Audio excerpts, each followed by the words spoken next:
देश के 130 करोड़ लोगों को अपील करता हूं कि इस राष्ट्र मिशन मेक इंडिया नंबर 1, इस राष्ट्र मिशन के साथ जुड़ें।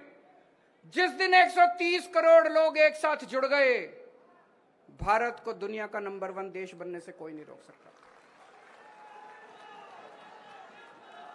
और हमारा किसी पार्टी से कोई लेना देना नहीं है। यह मिशन राष्ट्रीय मिशन है, यह देश को आगे ले जाने का मिशन है, यह किसी पार्टी का मिशन नहीं है। इसलिए मैं आह्वान करना चाहता हूं, सारे बीजेपी वाले भी साथ आओ, सारे कांग्रेस वाले भी साथ आओ, इस पार्टी वाले भी साथ आओ, उस पार्टी वाले भी साथ आओ।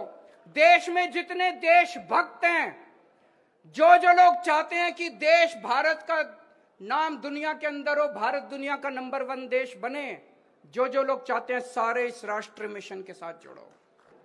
पूरे देश के कोने कोने में जाऊंगा, लोगों को जोड़ूंगा और 130 करोड़ लोगों का अलायंस बनाएंगे।